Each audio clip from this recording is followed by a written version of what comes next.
The Valoran Empire had conquered 14 star systems before they even noticed Earth. Their survey drones cataloged it as a Class 4 world. Oxygen-rich atmosphere, abundant water, primitive electromagnetic communications. The inhabitants were fragmented into competing tribal factions called nations, still burning fossil fuels and launching chemical rockets into low orbit. In the Grand Council chambers of their flagship hegemony's will, High Commander Zareth reviewed the tactical briefing with barely concealed disdain. 500 warships for this? He asked, his four eyes narrowing at the holographic display of Earth rotating slowly in the darkness. We subdued the Kryn Collective with half that number. Protocol demands overwhelming force for first contact scenarios, his tactical officer replied. The planet shows signs of nuclear capability. Zareth made a dismissive gesture. Crude fission devices, toys compared to our plasma lances. He stood, his 12-foot frame casting long shadows across the bridge. Transmit the standard ultimatum. I expect their surrender within one solar rotation. The message reached Earth on a Tuesday morning. Every screen, every phone, every communication device on the planet simultaneously displayed the same transmission. A towering alien figure speaking in perfect English and simultaneously in Mandarin, Spanish, Arabic, and every other human language. People of Earth, I am High Commander Zareth of the Valoran Empire. Your world now falls under our domain. You will surrender all military assets, dismantle your weapons, and prepare for integration into the Empire. Resist and your cities will burn. You have 24 hours to comply. The transmission ended. For exactly 7 seconds, the world stood still. Then the UN Security Council entered emergency session. The call went out, not to generals or presidents, but to a single encrypted channel that had remained dormant for 33 years.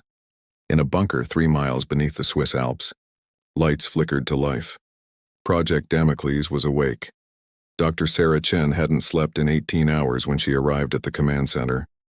Around her, hundreds of personnel moved with practiced precision. Scientists, military strategists, engineers who'd spent their entire careers preparing for a day they hoped would never come. Status report, she demanded, striding to the central holotable. All primary assets are operational, Colonel Marcus Webb replied, his weathered face grim. Lunar installations report ready status. Satellite network is fully armed. The antimatter reserves are at 94% capacity. Sarah studied the display showing 500 red dots in high orbit, arranged in a perfect blockade formation around Earth. Arrogant, she muttered. They're not even trying to hide their positions. Why would they? Marcus countered. As far as they know, we're primitives with chemical rockets. They think this is already over. Good. Sarah's fingers danced across the interface, pulling up communication protocols. Then let's keep them thinking that. Send word to the surface governments. Prepare the acceptance speech. Make it convincing. Marcus's jaw tightened. You're sure about this?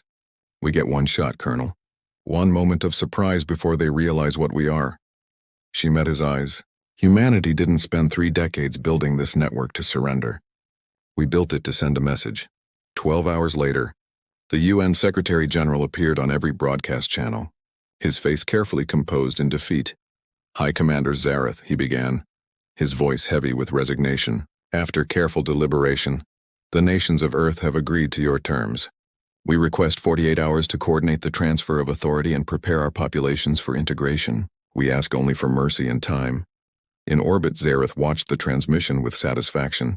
As expected, they fold like all the others. He turned to his fleet coordinator. Maintain position. In 48 hours, we land occupation forces. Prepare the subjugation protocols. What Zareth didn't see was the encrypted secondary transmission that pulsed from Earth immediately after the broadcast, a single command, phrase in binary code that reached deep space installations, hidden satellites and weapons platforms disguised as weather monitoring stations. Damocles Protocol, Armada on the far side of the moon. In a crater that officially didn't exist, massive railgun batteries rotated toward the stars. Each barrel was 300 meters long, powered by fusion reactors buried in lunar regolith. In the asteroid belt between Mars and Jupiter, 12 mining stations that had operated for 20 years suddenly reconfigured. The ore processors were actually mass drivers capable of accelerating payloads to relativistic speeds.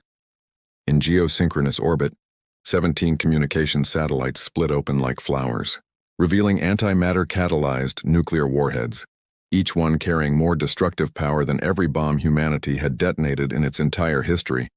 Combined, and in that bunker beneath the Alps, Sarah Chen watched the countdown timer tick toward 0, her hand resting on a red authorization key.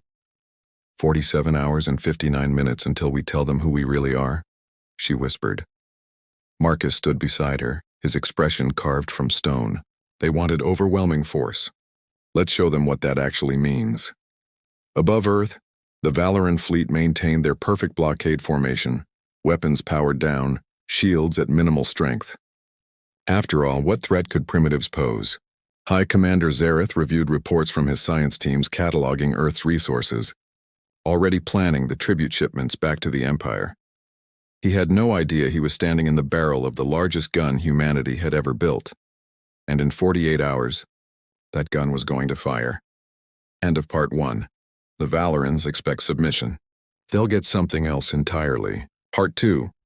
When Earth unleashes Damocles and the hunters become the hunted. The countdown reached 0 at 0600 hours Greenwich Mean Time. High Commander Zareth was reviewing integration protocols when his tactical officer's voice cut through the bridge chatter, sharp with confusion. Sir, we're detecting unusual energy signatures from the planet's surface. The lunar railguns fired first, 16 tungsten penetrators, each weighing 20 tons, launched from the far side of the moon at 40 kilometers per second. They crossed the distance to Earth orbit in 97 seconds, silent, invisible, moving too fast for the Valoran sensors to track until it was far too late. The projectiles hit like the fist of an angry god. The first penetrator punched through the hegemony's will from stern to bow, the kinetic energy vaporizing everything in its path. The flagship's shields, designed to deflect energy weapons, might as well have been tissue paper. The ship broke in half, atmosphere venting in glittering clouds of frozen oxygen.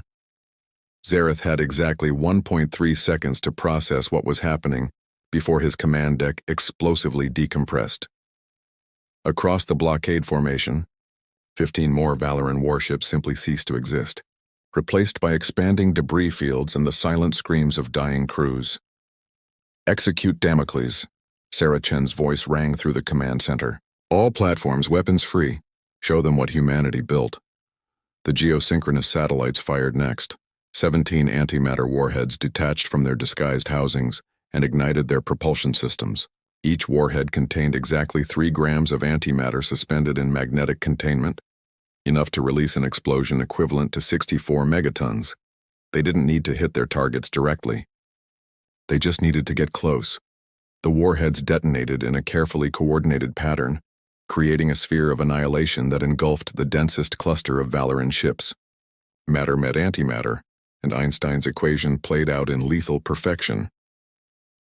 MC2, the explosions were visible from Earth's surface, new stars blooming in orbit, each one erasing dozens of alien warships in microseconds. The electromagnetic pulse alone fried the electronics of every Valoran vessel within 500 kilometers.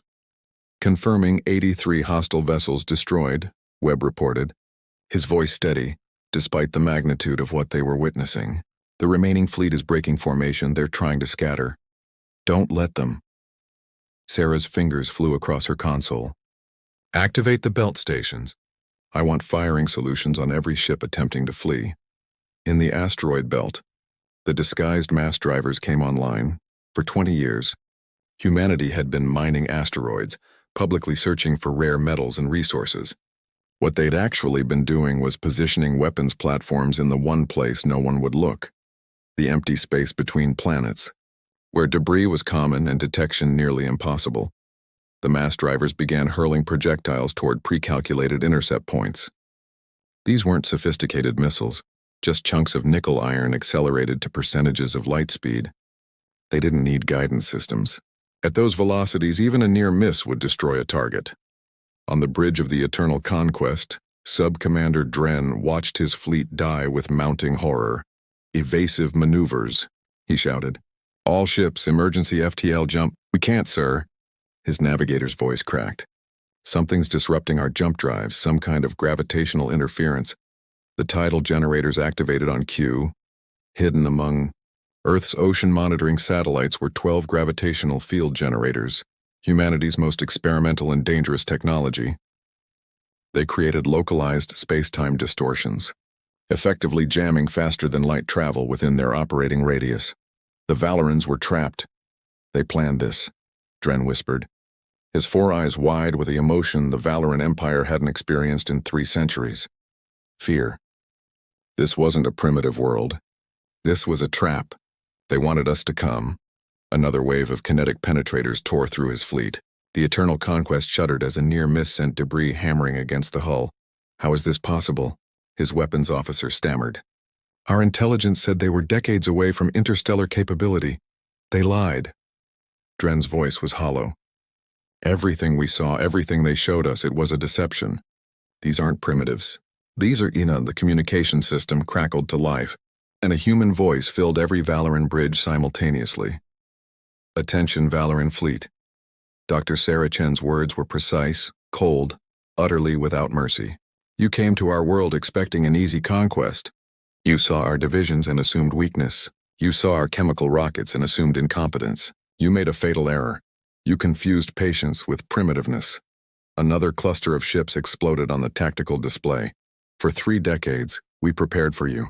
We built weapons in plain sight and called them peaceful research. We unified in secret while pretending to fight among ourselves. We studied every alien encounter, every report, every piece of evidence that we weren't alone. And we prepared. Dren's tactical screen showed the horrifying truth. Of the 500 ships that had arrived in Earth orbit, fewer than 200 remained. And the humans were still firing. You wanted to send us a message about the Valoran Empire's strength. Sarah's voice carried the weight of billions standing behind her. Allow us to send one back. This is Earth, we are humanity, and if you come to our home with weapons drawn, you'd better pray to whatever gods you believe in. The lunar railguns fired again. The antimatter warheads found new targets. The mass drivers threw their deadly cargo across the void. Because we don't take prisoners. In the command center beneath the Alps, Sarah watched the tactical display with grim satisfaction. The red dots representing hostile vessels were disappearing at an accelerating rate. They're attempting to surrender, Webb reported. Multiple ships broadcasting distress signals offering to withdraw. Denied. Sarah's voice was iron. We gave them 24 hours to leave peacefully. They chose war. Now they get to learn what happens when you threaten humanity's home. Marcus met her eyes. The fleet is broken. We've won. No, Sarah corrected, her gaze fixed on the dwindling red dots. We've survived. Winning comes next. She pulled up a new display. Long-range sensor data showing coordinates far beyond Earth's solar system. They came from somewhere, Colonel. They have a home. And they need to understand definitively that Earth is off limits. Marcus's expression hardened as he understood. You want to take the fight to them? I want to make sure no one else makes the same mistake the Valorans did. Sarah's fingers moved across the console, pulling up ship designs, weapons specifications, and a project name that made Marcus's blood run cold. Project Retribution above Earth. The last Valoran warships fell silent. Their hulls punctured, their crews dead or dying. The blockade that was supposed to bring humanity to its knees had become a graveyard. But in the debris field, one escape pod managed to activate its emergency beacon, a single transmission that would reach Valoran space in 3 weeks. A warning. A message that would change everything. Earth wasn't just dangerous. Earth was hunting.